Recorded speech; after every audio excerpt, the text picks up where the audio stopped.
Week 2 fantasy football is quickly approaching, and the wide receiver position on the waiver wire is loaded. A lot happened in week 1, and a lot of big names got injured, especially compared to the running back position. So right now, the wide receivers are the hot commodity on waiver wires, and these are the 7 guys you need to know. If you're not familiar, I'm Sal Vetra. I've been helping people win their fantasy leagues for nearly 8 years and plan to do the same for you in this video. Let's not bury the lead here. Let's get right into it with Marquise Hollywood Brown, who's going to be the name that sits atop most of the waiver wire priority list this year, and it has to do for the obvious reasons. Rashee Rice is still suspended for 5 more games.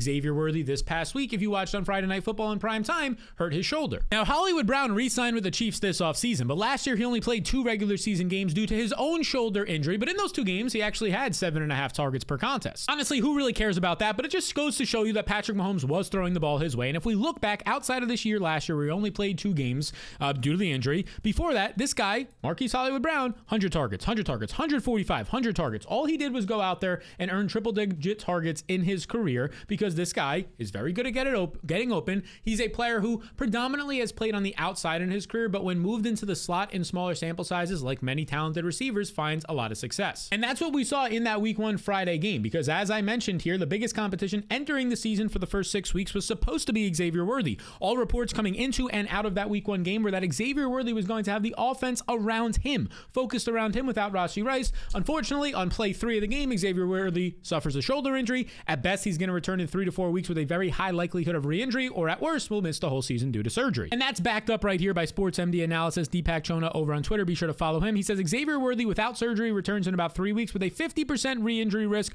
would mean season over if he re-injures it. As a younger player who's still fighting for his second contract, it's going to be up to him if he wants to risk it, get injured, and then potentially be out with complications for a year. So in steps Hollywood Brown in that game, and what does he go out there and do? Well, he has 99 receiving yards, just misses the bonus if you're in a league with bonuses for 100, 10 receptions, 16 targets. As of this recording, which I'm recording this before Monday Night Football, as of this recording, Marquise Hollywood Brown, well, he ends up leading every single player right now in targets across all positions in the NFL. Not something you were probably expecting entering the week. Now, if we look at the PFF snap counts and usage, you could see right here, Hollywood Brown led the team in snaps, led the team in routes run. Targets, they chart him for 14 targets. Depending on other sources, 16 targets is what we're seeing right now. That's kind of just depends on like how they view a target, if it was over his head, if it was a throwaway, that type of stuff. As you can see, though, if we're going to assume Xavier Worthy is out, which he will be, this is his competition. Juju was second on the team in routes and routes run and snaps. Tyquan Thornton, mostly an outside receiver, was third. And that's very important to call out because he's an outside receiver, field stretcher. You saw him make a big catch in that game, Tyquan Thornton, the former Patriot, but he's probably never going to be playing out of the slot for this team or all that much. In fact, the guy who was seeing a lot of slot usage in this game, sure, Juju Smith-Schuster was, as he's a little bit older and mostly has been a slot receiver in his career. But according to Jacob Gibbs on Twitter, you can see right here, Marquise Brown was in the slot 51% of the time in this week 1 game. He's never had a slot rate above 40% in a season. So now he's going in the slot 50% of the time. What does this mean? What does that mean? That means that this is the trusted role in this offense. We saw Rashee Rice in that slot role 2 years ago and to begin last year. We saw Xavier Worthy towards the end of last year get moved into that slot role a lot more. So if Hollywood Brown is going to be in this very trusted slot 51% of the time role with Patrick Mahomes, he's going to continue to see a lot of targets. Maybe not 16 targets a game, but 7 to 9 feels about right for Hollywood Brown moving forward, which makes him a very big priority on your waiver wire. And then you factor in that outside of Travis Kelce, his biggest competition is going to be Juju. Jalen Royals, a rookie who missed one due to injury. And then Tyquan Thornton, those are your biggest pieces of competition. By the way, Travis Kelce did not look good in week 1. I know he had that open coverage, busted coverage, kind of deep touchdown. Other than that, was not getting a lot of separation. Hollywood Brown looks very good right now. He's currently available in 25% of leagues. This is somebody that you want to go out there and be aggressive with on your waiver wire in terms of fab budgets, right? If you have fab, hopefully you do an auction fab budgets for your waiver wire sides of things.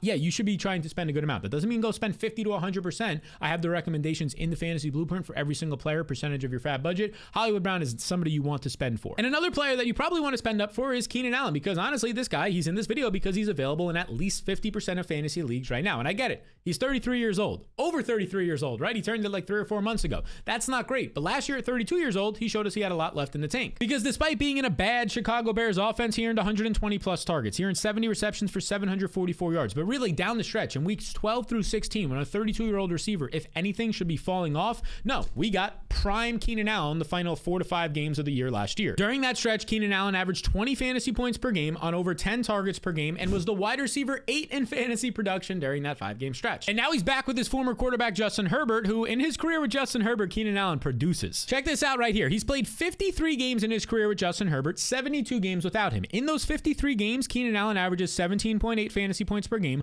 over 10 targets per game, and 77 receiving yards per game. Now, obviously, a lot of these games ended up being 3-4 years ago when Keenan Allen was more in his prime. He was maybe even in his 20s and not his 30s. However, Keenan Allen said, who cares? In week 1, he continued to produce. He got the receiving touchdown, as you can see here, 68 receiving yards, but more importantly, he continued to put up the volume. 10 targets, as he's averaged in his entire career with Justin Herbert. We just saw that. 7 receptions. This was great to see. He operated as the primary slot receiver in this game, right? 40 snaps, 32 routes. The outside receivers were Ladd McConkey, although let's say this again. Ladd McConkey also played out of the slot, right? We're saying overall, though, 2 wide receiver sets were Ladd McConkey and Quentin Johnston. 3 wide receiver sets, which they played a lot of. Keenan Allen got on the field, led the team very quietly in some ways because Ladd McConkey played well and Quentin Johnston with 10 targets in that outing. It seemed like Justin Herbert was looking to Allen basically whenever he needed a play, which contributed to that 29% target share for Keenan. And the Chargers offense was expected to be more run heavy like Herbert last year, threw less than 30 times a game. That was the expectation heading into this year. But if you look towards the second half of last year, Herbert was starting to throw 34 times per game.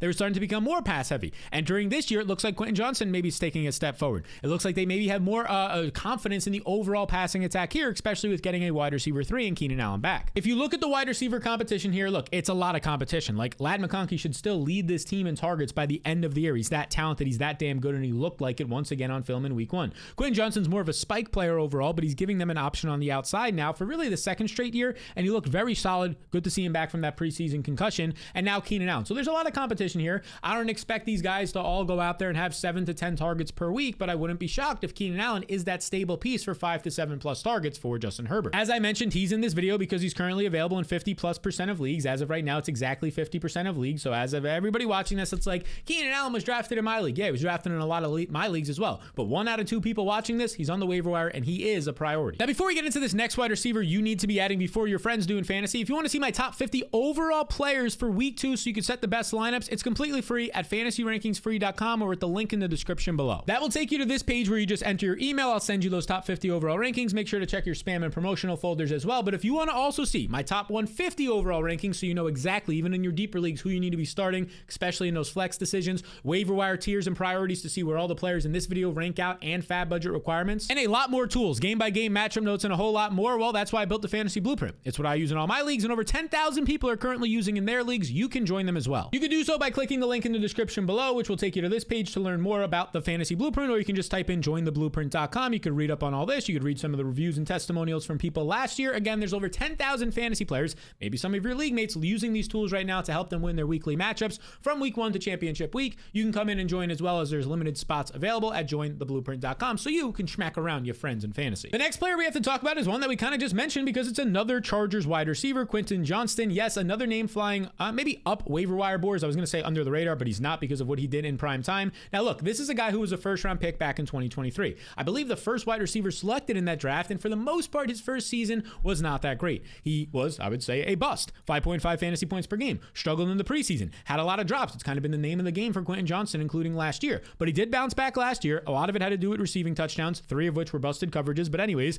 11.7 fantasy points per game, wide receiver 37. So he showed he could be a viable top 2 option in what was not really a pass-first offense last year. And we also saw some of these spike performances out of him. 118-yard game last year you got and a touchdown. You also got 186 yards to end the season against the Raiders on 13 catches, 14 targets. Monster performances. We get these spike weeks out of Quentin Johnston. Heck, week 1 last year, I believe he goes out there, and let's look at it right here. Week 1 last season, or actually it was week 2 last season, he goes out there, he has 5 catches on 6 targets, 2 touchdowns. Once again, as you can see right here on ESPN game logs, the touchdowns, 2 last year in week 2. He has 2 of this year in week 1 as well. This guy's just spiking to start the seasons, but you're going to get these types of performances out of Quentin Johnston. The exact performance was 2 touchdowns, 79 receiving yards. The nice thing was to see that he also caught 5 of 7 targets, a nice catch rate, which he's not normally known for as a downfield receiver and someone who also struggles with drops. And as we showed earlier when discussing Keenan Allen, Quentin Johnston, 53 snaps, 36 routes run. He was a top 2 receiver in 2 wide receiver sets over Keenan Allen. Based on this performance, I think that probably will continue, especially as Johnston is like the best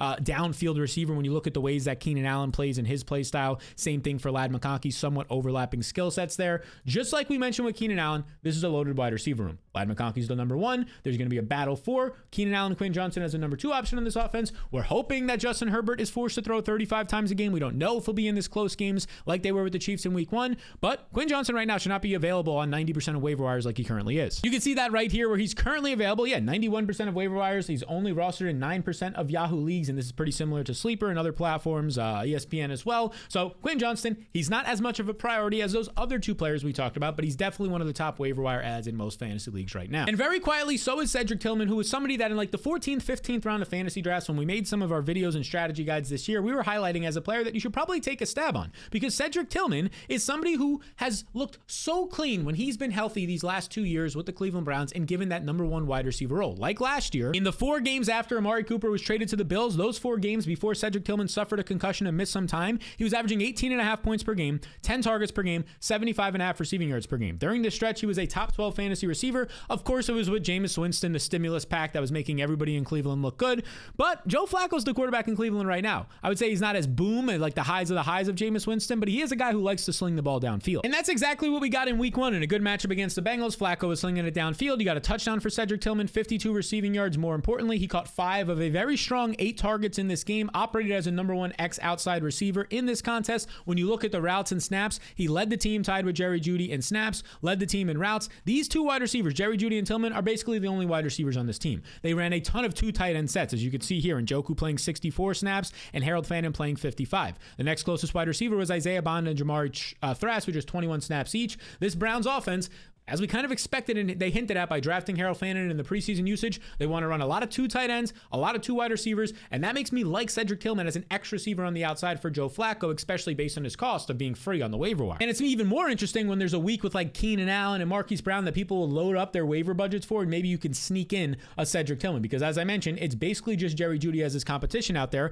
And I know Jerry Jeudy looked good with Jameis Winston last year, but so did Cedric Tillman. Like, everybody was taking Jerry Jeudy in round 5 or 6 of fantasy drafts. Tillman was going in round 14, when honestly, to me, they're very similar guys in terms of their ability to earn targets, not the way that they play, but their upside in fantasy of having like these 15-point weeks like we just saw out of Tillman. Now, with Joe Flacco at quarterback, I feel pretty good about it. We saw back in 2023 when Amari Cooper was in this same X wide receiver role, obviously a different and much better talent, especially in that year, than Cedric Tillman, but in that same role, Joe Flacco was able to sustain Amari Cooper for over 18 fantasy points per game the final month of the season. In their first game together this year, we just saw Tillman go for 16.5. Flacco loves his X receivers. He just loves to sling it downfield. As long as he's the starter, this feels okay. Right now, if we look at it, Tillman is only rostered in 28% of fantasy leagues. That feels like a mistake right now. I mean, you have guys like Jaden Higgins rostered in more. That's wrong. Christian Kirk rostered in more. Probably right. Pretty similar. Marvin Mims rostered in more. Wrong. Rashad Bateman rostered in more. That's wrong as well. I would much rather have Cedric Tillman at this point, especially as Joe Flacco remains, at least for right now, the starting quarterback in Cleveland. Now, before I get into this next wide receiver that you should consider adding in your fantasy leagues, I don't know if you know this, but football is back, and so is your chance to cash in like never before. With my partners, DraftKings Pick 6, the official daily fantasy sports partner of the NFL, and your game day instincts can help you score real money fast. So now here's what you need to know. Just pick more or less on 2 or more player stats, from breakout rookies to elite quarterbacks, and unlock the upside every snap brings. And the better your calls, the bigger the payouts. Look, there's no gimmicks, no convoluted rules. It's just you, your reads, and your shot at big returns. Now here's the kickoff bonus. New DraftKings customers get $50 in bonus picks with just a $5 entry on your first pick set. So all that's left for you to do is download the DraftKings Pick 6 app now and use code SAL, make the right call, and ride the upside. In partnership with DraftKings Pick 6, the crown is yours. Okay, now the next wide receiver I want to talk about is Calvin Austin. This is probably going to be for your deeper leagues, not your 10-man leagues, but your 12-man leagues that have a couple of bench spots, and definitely deeper leagues than that, because this guy is somebody who, if you look at his past box scores in the NFL, they're not going to stand out to you. 3 fantasy points per game as a rookie, 7 fantasy points per game, and he did flash at times last year, hence the 4 touchdown receptions, right? But this is a guy who's always been in a very run-first offense, a very boring and slow-paced offense, and honestly, I thought that was going to be the case this year until we saw what the Steelers offense and Aaron Rodgers was able to do in week 1. And again, it's only week 1, but Calvin Austin's biggest competition, other than DK Metcalf, the clear number 1 receiver here, entering the season was Roman Wilson, who hasn't panned out, and Scotty Miller, who's bounced around a bunch of depth charts. Other than that, Ben Skronik, no. Rock Taylor, no. It's basically just those 2 wide receivers, and that's why Calvin Austin in week 1 from Aaron Rodgers had a touchdown, had 70 receiving yards on his 6 targets, a quality game, caught 4 of those receptions. And here's the big thing. The Steelers were able to protect Aaron Rodgers against the Jets in week 1. If Aaron Rodgers has time to throw this year, it could be good things. I mean, with this supporting cast, he was able to have, 200? Let's show you. Aaron Rodgers with this supporting cast, meaning Calvin Austin was your number 2 receiver, ended up having 244 passing yards, 4 touchdowns, looked very good out there, especially when he had time to throw, which was for most of this game. Austin in this game, if we look at it right here, DK Metcalf, the obvious one, most snaps, most routes on the team. After that, it was basically just Calvin Austin, 45 snaps, 29 routes, 6 targets, because the next closest receiver only played 10 snaps. Just like we mentioned earlier with the Browns, the Steelers also used a lot of 2 tight end sets. Pat Freiermuth, Jonnu Smith, and Darnell Washington all played at least 25 snaps in this game. So if that's going to be the case, like especially Darnell Washington, these guys are not going to be operating downfield. Jonnu Smith as well with Arthur Smith, all that much. It's going to be DK Metcalf, of course, and Calvin Austin, which is what we saw in this game, and that's why he has some upside. And if the Steelers rushing attack remains this inefficient, again, it's only week 1, but 3.4 yards per carry for Jaylen Warren, 2.7 for Kenny Gainwell. Caleb Johnson, their 3rd round rookie, only had 1 carry for -2 yards in this game. As an offense, they only had 20 carries for 53 yards. If they remain this inefficient on the ground, well, Rodgers is going to have to throw the ball 30 to 35, if not more times a game, especially if they start trailing. And if Rodgers has protection, well, as a number 2 option on this offense, Calvin Austin, especially the shorter option, like I'm not sure how much Aaron Rodgers is going to be throwing downfield consistently to DK Metcalf. You could see games where Calvin Austin sees 8 to 10 targets. Again, this is a guy who's not like an elite wide receiver, of course, but he's only rostered in 2% of leagues. And if you're in a league that has 14 teams or 12 teams and it was 18 rounds or a 20-round draft and it's pretty bare out there, this is a player who's probably available, again, available in over 98% of leagues right now on your waiver wire. And I do think he's actually worth some fab budget. Now, I would say he's worth probably 0 to 3% of your fab budget, depending on your league size, right? But still somebody who's interesting, at least for the next few weeks. Similar things can be said about Ray McCloud, who I would say overall doesn't have a ton of upside, especially when all the players on his team are healthy, but as of right now, they're not. And we'll talk about that momentarily. In his career right now, Ray McCloud has been nothing.